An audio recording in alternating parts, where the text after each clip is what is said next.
আরো অনেক ঘটনা ঘটবে খুব শিগগিরই। নানাবিধ ঘটনাবহুল বাংলাদেশ, যা ওখানে শুনছে যা বলছে সেগুলো আসলে নয়, নেপথ্যে অনেক কিছু কাণ্ড চলছে, সেগুলো পরে সেটা বাংলাদেশের মানুষের কাছে তারা কিভাবে জবাব দেবে না। বাংলাদেশে একজন বড় অতিথি দিল্লিতে, একদিন আগেই চলে গিয়েছেন তিনি দিল্লিতে, বাংলাদেশের নিরাপত্তা উপদেষ্টা খলিলুর রহমান। দিল্লিতে যার সফর নিয়ে আমরা কথা বলবো আমাদের প্রিয় মানুষ প্রেস ক্লাব অফ ইন্ডিয়ার সভাপতি গৌতম রায়ের সঙ্গে। গৌতম দা, আপনার শুভেচ্ছা। ধন্যবাদ। আমাদের মেহমানদারি কেমন করছেন আপনারা? না, আমরা তো তাকে আমন্ত্রণ জানিয়ে নিয়ে এসেছি। ভারতের জাতীয় নিরাপত্তা উপদেষ্টা অজিত ডোভাল তাকে আমন্ত্রণ জানিয়েছেন এবং আমন্ত্রণের উদ্দেশ্য ছিল যে সপ্তম কলম্বো সিকিউরিটি ডায়ালগ কনক্লেভ, তাতে তার অংশীদারিত্ব হওয়া। কারণ এর আগে যেটা হয়েছিল সেই মিটিং এ তখন আগস্ট মাসে 24-এ, তখন ওরা আসতে পারেনি। এবারে তারা এসছেন এই প্রথম, এবং এই সুযোগে সেই বৈঠকটা তো অ্যাকচুয়ালি আগামীকাল আছে, যে কলম্বো সিকিউরিটি কনক্লেভ, যাতে আরো কয়েকটা দেশ আছে, শ্রীলঙ্কা আছে, মালদ্বীপ আছে, মরিশাস আছে, সিসিলস আছে, মালয়েশিয়াকেও ডাকা হয়েছে। এবার মূলত ভারত মহাসাগরের চতুষ্পার্শ্বে যে দেশগুলো, সেইগুলোর তার সামুদ্রিক নিরাপত্তা এবং সন্ত্রাসবাদ দমন অন্যতম মুখ্য আলোচ্য বিষয়। কিন্তু তার আগে আজকে বাংলাদেশের জাতীয় নিরাপত্তা উপদেষ্টার সঙ্গে তার সঙ্গে আরো একজন এসছেন, এবং তারা আজকে ভারতের জাতীয় নিরাপত্তা উপদেষ্টা অজিত ডোভালের সঙ্গে দ্বিপাক্ষিক বৈঠক করেছেন। এবং সেই দ্বিপাক্ষিক বৈঠকের অজিত ডোভাল প্রত্যেকটি রাষ্ট্রেরই ন্যাশনাল সিকিউরিটি অ্যাডভাইজার করছেন আলাদা আলাদা ভাবে, কিন্তু তার সঙ্গে খুব গুরুত্বপূর্ণ দ্বিপাক্ষিক সম্পর্ক, এই গুরুত্বপূর্ণ শব্দটা ব্যবহার করা হয়েছে, গুরুত্বপূর্ণ দ্বিপাক্ষিক সম্পর্ক বিষয়ে আলোচনা হয়েছে। এবং তার সঙ্গে এই ন্যাশনাল সিকিউরিটি মানে মিস্টার রহমান, তিনি অজিত ডোভালকে বাংলাদেশ সফরের আমন্ত্রণ জানিয়েছেন। তো এখন ভারত সরকারের পক্ষ থেকে কিন্তু এখনো এই বিষয়ে কোনো স্পষ্ট মানে সরকারিভাবে আনুষ্ঠানিক কোনো বিবৃতি এখনো জারি করা হয়নি। ফলে তার অপেক্ষায় আমরা আছি, সেটার অপেক্ষায় ছিলাম বলেই তোমার সঙ্গে আরো কথা বলতে দেরি করছিলাম, কারণ সেটা না জানলে সম্পূর্ণ চিত্র পাওয়া যায় না। কিন্তু মোটামুটি আমি ভারতের পক্ষ থেকে যেটা জানি সেটা হচ্ছে যে ভারতের পক্ষ থেকে অবশ্যই ইনক্লুসিভ ইলেকশনের কথা বলা হবে। এবং ইনক্লুসিভ ইলেকশন বলতে অবশ্যই, কারণ যে দলটি আমাদের ভারতীয়দের হিসাব অনুসারে 50% মানুষের সমর্থন আছে, মানে সবাই ভোটার নাও হতে পারে, মানে ভোট নাও দিতে পারে, কিন্তু 50% বাংলাদেশের মানুষ আওয়ামী লীগের সঙ্গে আছে, এটা ভারত সরকার মনে করে। ভারত সরকার সেটা নানাভাবে প্রকারান্তরে আমাদের মিডিয়াকেও জানিয়েছে। সে কথাটা অজিত ডোভাল বলবেন যে এমন একটা দল যাদের সঙ্গে 50% মানুষ আছে, তারা নির্বাচনের বাইরে থাকাটা, সেই নির্বাচনটা ইনক্লুসিভ নয়, এই কথাটা স্পষ্টভাবেই তাকে আজকে বলে দেওয়া হয়েছে আমার সম্ভবত মনে হয়। আমার মনে হয় কিছুক্ষণ পরে যখন বিবৃতি আসবে, শব্দটা আসবে যে ইন্ডিয়া মানে রিইটারেটেড ইনক্লুসিভ ইলেকশনস ইন বাংলাদেশ। এবং একই সঙ্গে বাংলাদেশে সেই কথাগুলো বিবৃতি থাকবে কিনা আমি জানি না। বাংলাদেশের সম্প্রতি যে চরমপন্থা এবং জঙ্গিবাদের উত্থান দেখা যাচ্ছে, সেই বিষয়টাতে একটা উদ্বেগ থাকবে। এবং লক্ষ্য করে দেখবে যে সাংহাই কোঅপারেশন অর্গানাইজেশনের বৈঠকে আমাদের পররাষ্ট্রমন্ত্রী জয়শঙ্কর খুব কড়া ভাষায় সন্ত্রাসবাদকে মানে দমনের জন্য তিনি কঠোর ভাষায় বক্তব্য রেখেছেন, এবং মূলত ইঙ্গিতটা ছিল পাকিস্তানের দিকে, যে পাকিস্তানের সঙ্গে বাংলাদেশের সম্পর্ক নিবিড় হচ্ছে আমরা দেখতে পাচ্ছি। ফলে সেই উদ্বেগের বিষয়গুলো নিশ্চিতভাবে অজিত ডোভাল বলবেন। এখন বাংলাদেশ থেকে কি বলা হবে কানাঘুষোয় নানা রকম কথা শুনেছি, আমি শুনিনি তা, কিন্তু আমার সেটা মনে হয় না যেটা আমার মুখ দিয়ে অন এয়ার এরকম কিছু বলা উচিত আর কি, কারণ যেহেতু আমি গুজবে বিশ্বাস করি না, কিন্তু যেটা সঠিক কিছু জানতে পারলে তখন হয়। এখন নানাবিধ তারা হয়তো এমন কোন শর্ত দিতে পারেন, আমি যেটা বলছি যে এটা কিন্তু মানে ভেরিফাইড নয়, এটা ভেরিফাই করতে হবে সময় সাপেক্ষে, যে আওয়ামী লীগকে অংশগ্রহণ করতে দিতে রাজি হতে পারে যদি শেখ হাসিনা পরিবার না থাকে নির্বাচনে।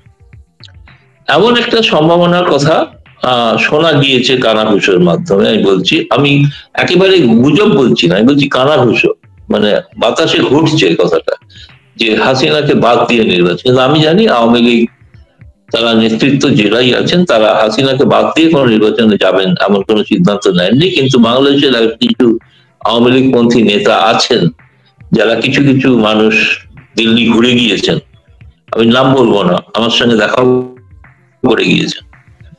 তাদের একটা আইডিয়া ছিল, তারা দেখা করে বুঝেছেন এখানে যে ভারতও শেখ হাসিনার বিকল্প কাউকে দেখছেন না, ভারতও দেখছে না। সেই জন্য তারা প্রথমে ভেবেছিলেন শেখ হাসিনা ছাড়া একটা আওয়ামী লীগ তৈরি করে একটা নির্বাচন হোক। কিন্তু এখন যেটা তারা নিজেরাই নিজেদেরকে সংশোধন করেছেন যে না, শেখ হাসিনা থাকবেন কিন্তু পুরনো নেতৃবৃন্দ তারা নির্বাচনে লড়বেন না। এখন সেটা তো আমি বলতে পারবো না, সেটা তো আওয়ামী লীগকে সিদ্ধান্ত নিতে হবে। আমি তো আওয়ামী লীগের কোনো কেউ নই, আমি ভারতীয় হিসেবে বলছি। এই কথাগুলো এখানে প্রবল ভাবে দিল্লির এই প্রদূষণের মাধ্যমেও, প্রদূষণ কাটিয়েও এই কথাগুলো শীতের আবহাওয়ার মধ্যেও শোনা যাচ্ছে। ফলে একটু কিছু কিছু একটু উষ্ণতার আভাস পাওয়া যাচ্ছে, বেশ রোমাঞ্চ অনুভব করছি যে কি কি ধরনের ঘটনা ঘটতে চলেছে। আর দ্বিতীয়ত তুমি জানোই যে ভারত সরকার কেন শেখ হাসিনার আন্তর্জাতিক ট্রাইব্যুনালের রায়কে মানবে না, সেটার কতগুলো কারণ আমি নিজে একটা প্রতিবেদন লিখেছি এবং সেটা ধরেই নেওয়া যায় যে সেটাই কারণ। কারণ ওই ট্রাইব্যুনালটা যেভাবে হয়েছে ওটা কোনো ট্রাইব্যুনালই হয়নি, ওটা কোনো বিচারই হয়নি, জোর করে একটা বিচার হয়েছে। তো সেই বিচারটাকে ভারত খুব একটা গুরুত্ব দিচ্ছে না। ভারত তার দ্বারা কিছু মনে করছে না যে ওই দায়িত্বে তিনি দোষী সাব্যস্ত হয়েছেন, অতএব শেখ হাসিনা দোষী, এটা ভারত মানছেন না। কারণ বারবার বলছেন শেখ হাসিনাকে তো বিচার করার, তাকে বিচারের সম্মুখীন হওয়ার সুযোগই দেওয়া হয়, তার যে আইনজীবী নিয়োগ করা হয়েছে সেটাও তারাই নিয়োগ করেছেন। এই সমস্ত কারণেতেই আমার মানে সব বিষয়, এই সমস্ত সামগ্রিক বিষয় নিশ্চয়ই ওই কি বাইল্যাটারাল ইস্যুস, কি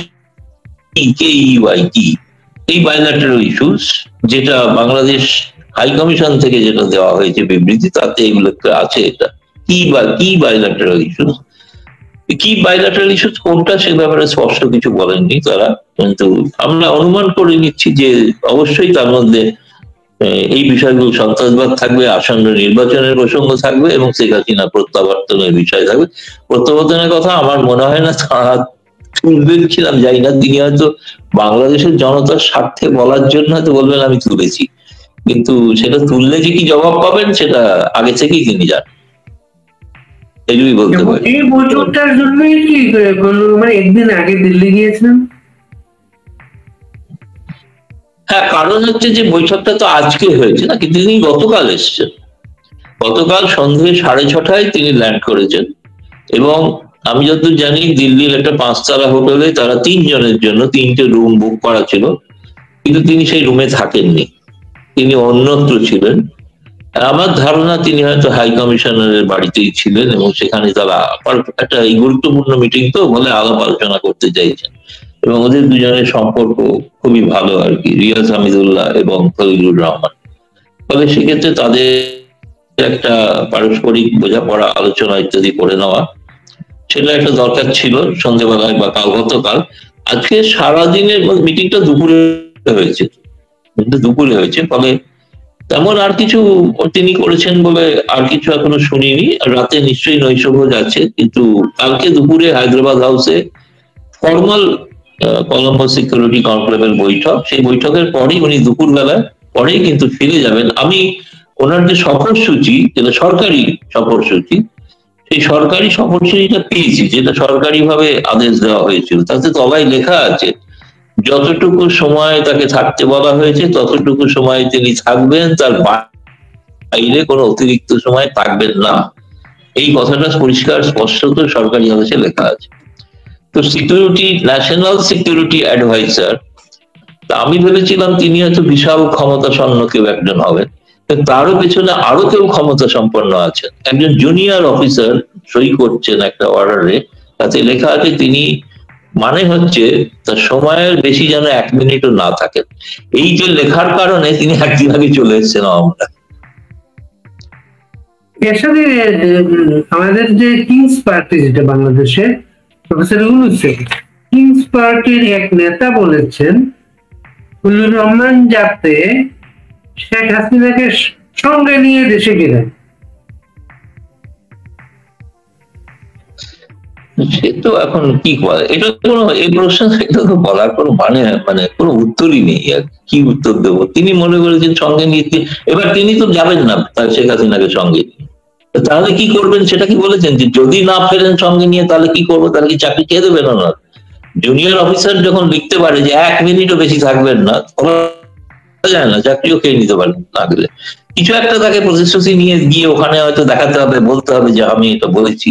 কারণ বাংলাদেশ সরকার তো এখনো আনুষ্ঠানিকভাবে প্রত্যর্পণের কোনো চিঠি দেয়নি, সেটা নাকি তৈরি হচ্ছে, তারা দেবে। তো সেটা তৈরি হওয়ার পর দেখা যাবে তারা কখন সেটা দেয় আর কি। কিন্তু তার আগে তো সেই প্রক্রিয়াগুলো যিনি বলেছেন, ওই কিংস পার্টি, তিনি তার নিজের পার্টির অস্তিত্ব বজায় রেখে আগে নির্বাচনে জিতে আসুন, তারপরে তিনি কথা বলবেন। এছাড়া আর কি বলবো? তার কথার কোনো উত্তর দেওয়ার কোনো প্রয়োজন মনে করছি। কিংস পার্টির আরেক নেতা বলেছেন, তিনি সার্জিস আলম, তিনি যতক্ষণ পর্যন্ত ভারত শেখ হাসিনাকে হস্তান্তর না করবে ততক্ষণ ভারতের সাথে কূটনৈতিক সম্পর্ক স্বাভাবিক হবে না। বেশ ঠিক কথা, স্বাভাবিক হবে না। কাল থেকে ভারত 1100 মেগাওয়াট বিদ্যুৎ দেয় বন্ধ করে দেবে। উনি ভাষণ কোথায় দেবেন আমি শুনবো? 1100 মেগাওয়াট তো এই, শুনুন, ওদের যারা নেতা, মানে আমি কিংস পার্টির কথা বলছি না, বিএনপির নেতা দিল্লিতে চিকিৎসার জন্য আছেন, হাসপাতালে ভর্তি, চিকিৎসার জন্য ভারতেই আসতে হয়, তাই না? ভারতের সঙ্গে এত সম্পর্ক খারাপ করলে চিকিৎসা করাবেন কোথায়? অস্ট্রেলিয়ায় নাকি সিঙ্গাপুরে? সে তো বারণ করা যায় না, সে তো যেতেই পারেন। আপনি গালাগালি তিরস্কারও করবেন, হুমকিও দেবেন, আবার চিকিৎসার জন্য এখানেও আসবেন। আছেন তো একজন হাসপাতালে। আরো প্রথমে উঠেছিল, আরো নাকি অনেকে এসছেন কিনা জানি না, একজন এসছেন, আমি নাম বলছি না, আমি নাম জানি কিন্তু বলে তাকে বিব্রত করতে চাই না, তো সেই জন্য নামটা বলছি না, কিন্তু কনফার্ম যে তিনি আছেন, কোন হসপিটাল সেটাও বলে দিলাম, সেখানে আছেন। তো তারা চিকিৎসার জন্য এখানে আছেন। এগুলো তাদের ওটা বলতে হয়, কূটনৈতিক সম্পর্ক। আর কূটনৈতিক সম্পর্ক স্বাভাবিক না থাকলে পেঁয়াজ কে দেবে? পাকিস্তান। কে দেবে কাঁচামরিচ? পাকিস্তান। কে দেবে চাল? পাকিস্তান। কোথাও কি সব আজে বাজে কথা হচ্ছে। ইন্ডিয়ান চাল কিন্তু দুবাই থেকে কিনছি এখন। হ্যাঁ, মানে ভারত যেটা দুবাই পাঠায়, দুবাই থেকে কিনছে, কারণ ভারত থেকে নিচ্ছি না, দুবাই থেকে নিচ্ছি, বেশি দামে নিচ্ছি। সে চাকরি করেন করে, আমাদের লাভ হচ্ছে, ভারতের লাভ হচ্ছে। বিশেষ একটা তথ্য দিলেন দাদা আজকে, যে আওয়ামী লীগের কোন নেতা দিল্লির মনোভাব বোঝার জন্য দিল্লি গিয়েছিলেন, মাইনাস শেখ হাসিনা বা শেখ হাসিনার পরিবার ছাড়া আগামী ইলেকশন চিন্তা করা যায় কিনা। তারা খুব, মানে আমি বলছি না যে খুব বড় ধরনের যেসব নেতা ভেতার নাম তোমরা আর কি শোনো, ঢাকার অঞ্চলে, ঢাকাতে যেসব বিকল্প নেতার নাম শোনা যায়, তাদেরই হয়ে কোনো একজন দূত হয়তো এসেছিলেন। এবং কিন্তু তারা শেষ পর্যন্ত বুঝে গেছেন, এখানে এসে বুঝেছেন যে শেখ হাসিনার বিকল্প কিছু নেই, ফলে তারা কিন্তু সেটা মেনেও নিয়েছে। এটা ঘটনা। তারা কিন্তু ওই পরিকল্পনা যেটা এ ছিল, যে শেখ হাসিনাকে বাদ দিয়ে, বি ছিল একটা, শেখ হাসিনাকে সঙ্গে আরেকটা ছিল যে উচ্চ তাদের পার্টির, এখন যেখানে তারা এসছে সেটা হচ্ছে যে যারা, যে সমস্ত নেতা বাইরে রয়েছেন, মানে বিদেশে রয়েছেন, ভারতে রয়েছেন, অন্যত্র রয়েছেন, তারা বাদ দিয়ে নতুন একটা সেট, নতুন একটা নতুন একটা নেতৃত্ব উঠে আসুক, কিন্তু শেখ হাসিনা নেতৃত্ব দিন, সেটাতে কিন্তু একমত তারা, সেটা থেকে সরছেন না। সেটা ঘটনা যে তারা যেটা উপলব্ধিও করেছেন যে সম্ভব। ভারতের টিভি চ্যানেলের সঙ্গে সাক্ষাৎকারে বাংলাদেশের স্বরাষ্ট্রমন্ত্রী বলে, যে প্রশ্নের জবাবে বলে, তাকে জিজ্ঞেস করা হচ্ছিল যে যে জঙ্গিদের ছেড়ে দেওয়া হয়েছে, এরা ভারতে সীমান্তে গিজ করছে, এমন একটা তথ্য। তখন তিনি জবাব দিয়ে বলেছেন, এই ভয় তো আমাদের সবসময় ছিল, আমরা থাকতে তারা সুবিধা করতে পারেনি, এখন তারা চেষ্টা করতে পারে। সেই জন্য সেটাই তুলবে, সেটাই তো আমাদের অজিত ডোভাল খলিলুর রহমানকে বলছেন, হয়তো সেটাই হয়তো বলছেন। এটা তো একটা ভালো, তার তিনি তো স্বীকারোক্তি। অভিযোগ বলা হচ্ছিল, সেই অভিযোগগুলো এখন সত্য দেখা যাচ্ছে, স্বীকৃতি দিচ্ছেন। আরো অনেক ঘটনা ঘটবে খুব শিগগিরই, নানাবিধ ঘটনাবহুল বাংলাদেশ। যা ওখানে শুনছে, যা বলছে, সেগুলো আসলে নয়।